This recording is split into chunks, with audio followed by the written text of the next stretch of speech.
What's up, Grant? How's it going?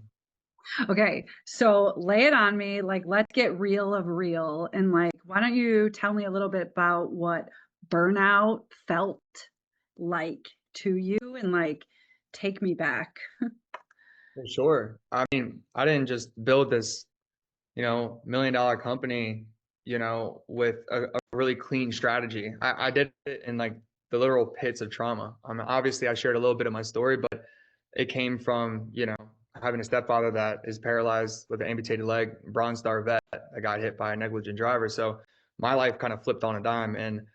But I used that to give me a push to then really realize it's like, wow, I mean, you could be going through whatever it is, but creativity happens in those little spurts of moments. But we think that it's a way to live once you start to continue that. I also realized that burnout was so easy to feel and so hard to recognize. And my nervous system has just been shot in the process, just absolutely shot. I mean, Kristin, have you ever been around someone, which I'm sure you have, you ever be around, been around someone and you're like, oh, great. And then they leave and you're like, oh, like, man, wow. And it doesn't have to do anything with any conversation, any argument, none of that. You're just like, whoa, like that. Why was I so tense? You Yeah, get what I'm saying? 100%. And also, I'm probably historically that person that is like putting that feeling out there because I've been so burnt out, like broke as a joke, ready to choke, all the things. Yeah, you definitely give me that feeling once or twice. Anyways, I'm just kidding. So I sorry to cut that one out. No, I'm just joking. My point is that we don't realize that we're going through so much, and what we're actually, you make a really good point actually just by even jokingly saying that about you, but like, because you make such a good point. It's like I could have the best intention in the world because my main goal was that I wanted to help others and whatever that looked like, and then that just went straight into psychology, then physical therapy, occupational.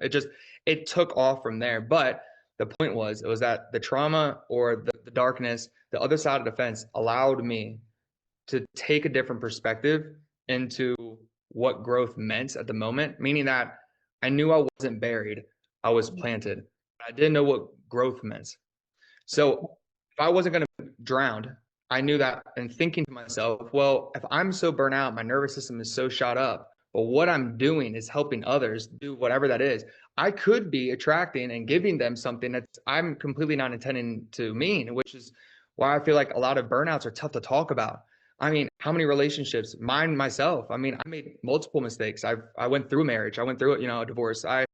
My health took a wild big toll, like just straight down. And it was enough for me to go, I have a family, financial, and a business of ownership. I need to figure out in all three of these buckets, what do I do with it?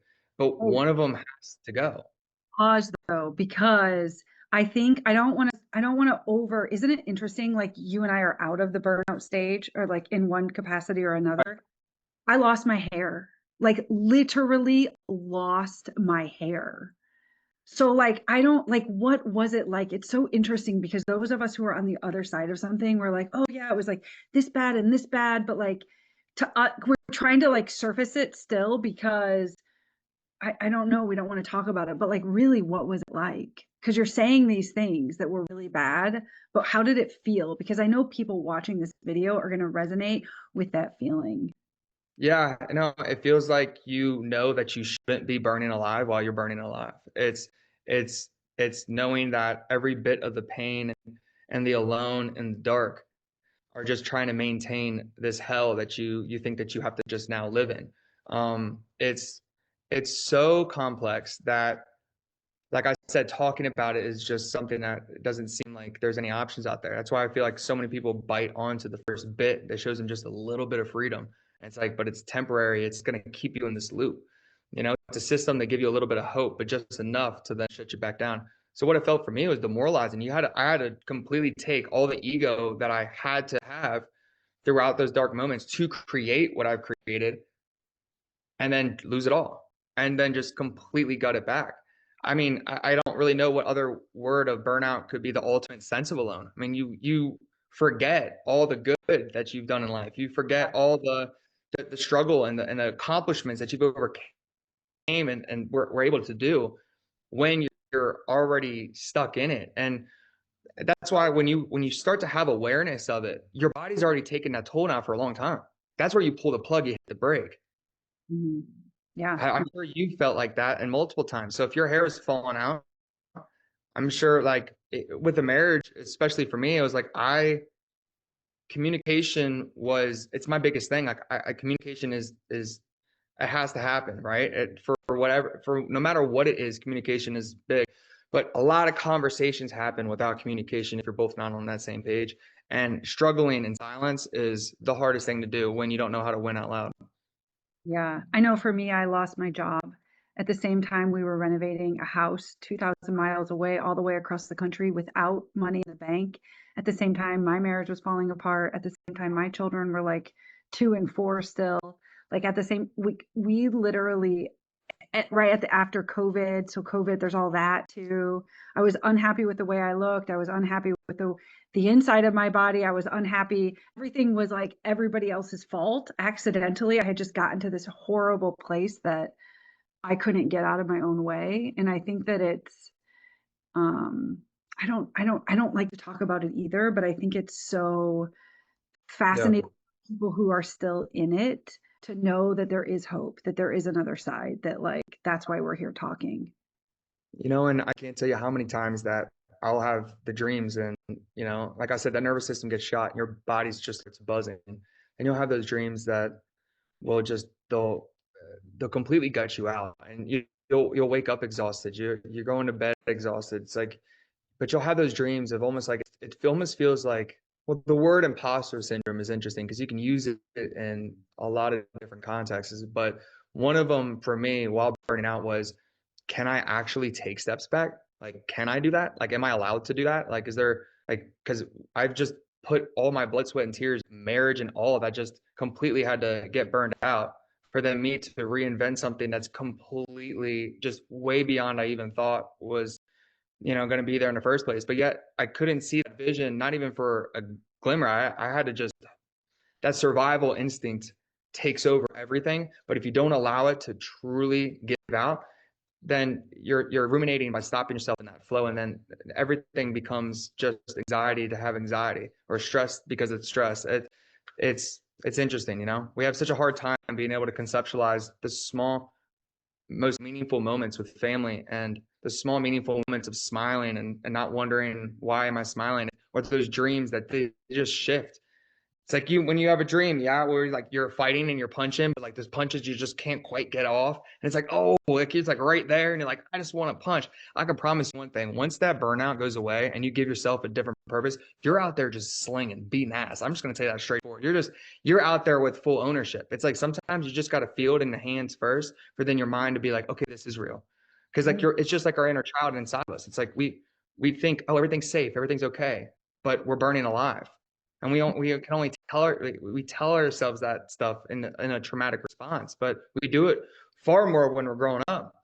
So I would never want to be able to look at my surroundings and be like, how do I make sure that the setting of where I am is going to match my set without me fully saying this most selfless thing I can do right now is be selfish and allow myself to take a step forward for myself, for my own.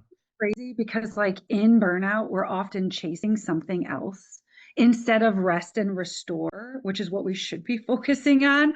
We're chasing the next milestone at work. We're chasing the next multiple $1 million. We're chasing a shiny object.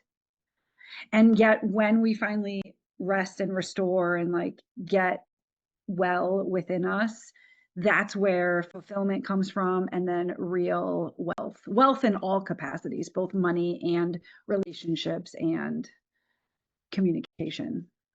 Absolutely. And that's where you get a brand new lease on life. I mean, it's truly it's an amazing feeling to be able to know that the pain that you've gone through to get you where you're at has to be respected. It has to be respected. The Mm. amount of darkness, the amount of relationships that fell apart, or the ones that you realize that the world has a funny way to take a lot of things from you that you just don't need to allow you to understand that you didn't need them. And how many times that you hear, oh well, I just got to unpack this, or I got to get this off my chest. It's like, but they'll repack it and they'll put it right back on, and it's it's back to what we've said before. It's like sometimes you go through such a hard burnout and hard life that when something good happens, you got to match it with something bad because then it doesn't feel real.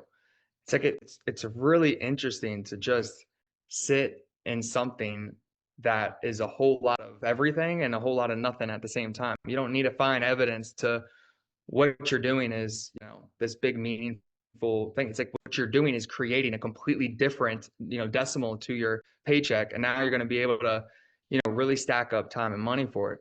And that's where I found a lot of my clients struggling. I mean, millionaires and billionaires, they're coming in there and they're looking at it going, I can buy all the watches, I can take all the time that I think I need to then kind of use what I've worked so hard for.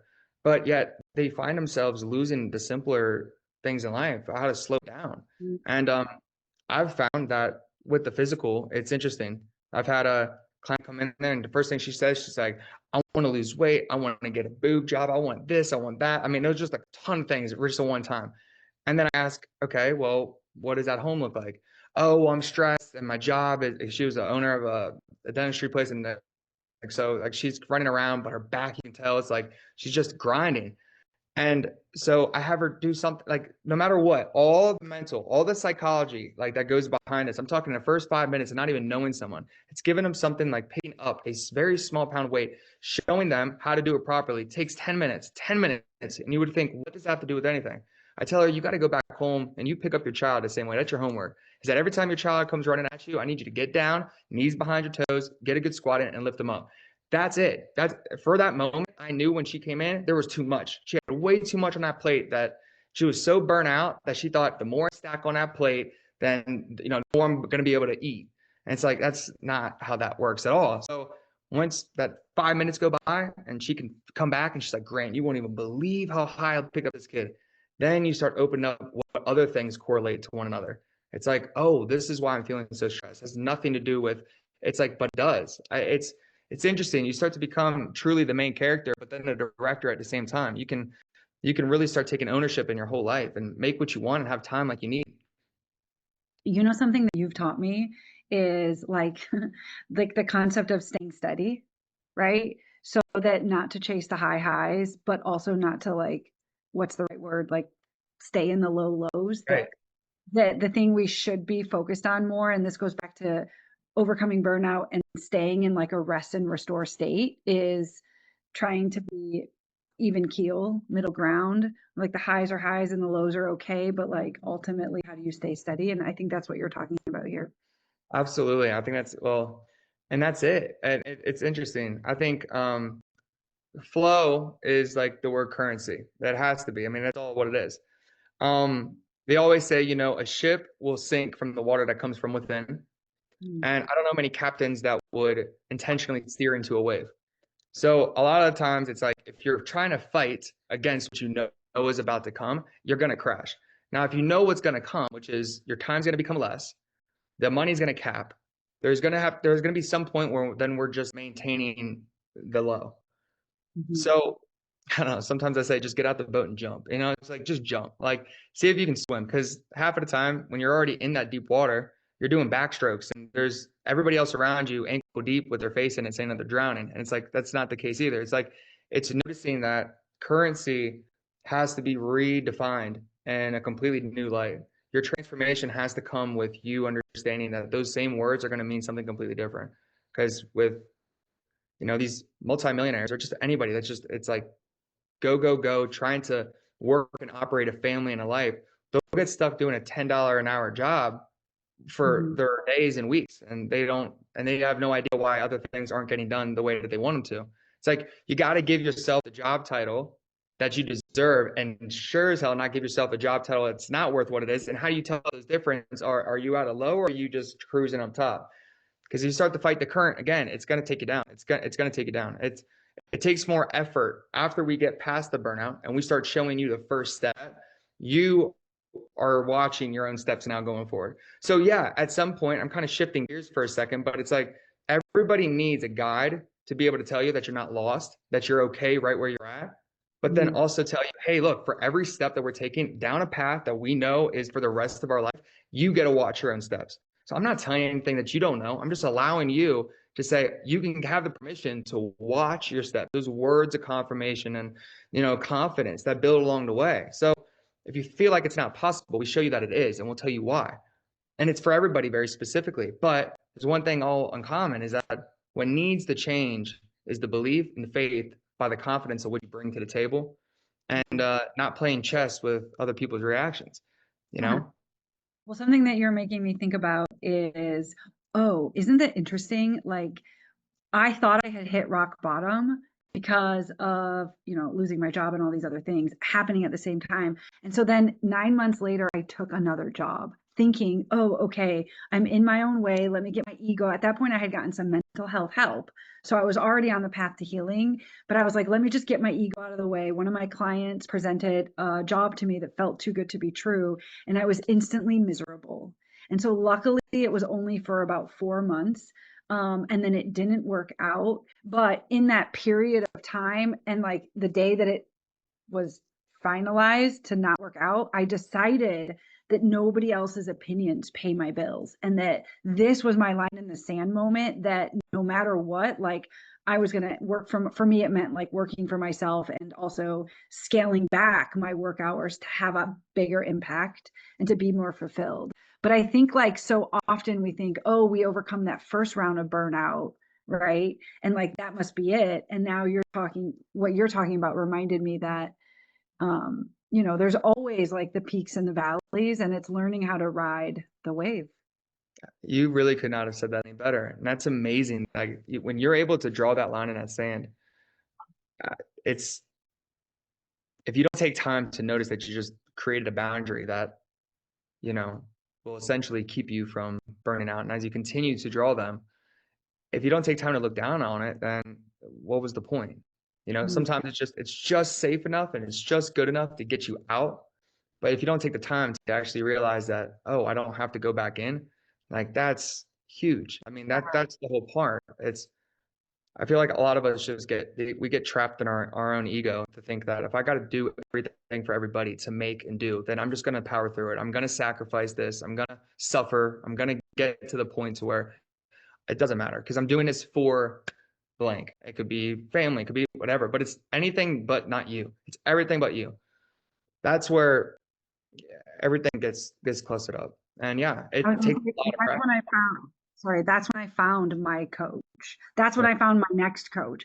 Cause like Right. that's what you were talking about, was a guide or a coach, somebody to help you. And I thought I had it figured out, and I had other coaches, like not only at that moment in time, but previously, right? But then when I went through another phase of burnout, just dissatisfaction, and like, holy cow, did I just like trade my soul for somebody else's paycheck? Like, what was I doing? And that's when I needed to totally jump out of the ship, strip everything away, and say, like, this is my line in the sand. Like, I'll eat ramen noodle if I have to, because otherwise it's not worth it.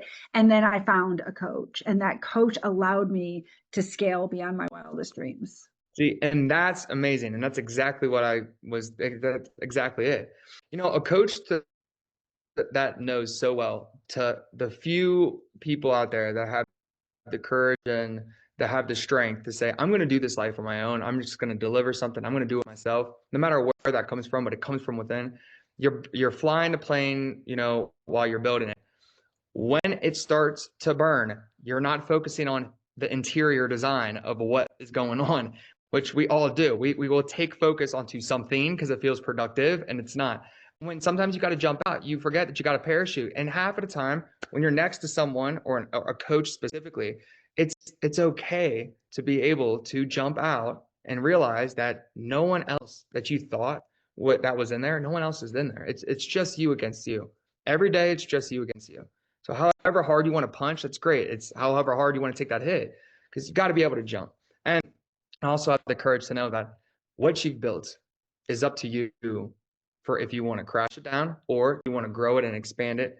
Both options are your options. They have to come from your ability to say, this is me doing me. So whatever else is the byproduct of it, it doesn't matter, because I need more time, I need more money, and I need, most importantly, to do any of it, a coach that understands that life will give you a resume. What do you do with it?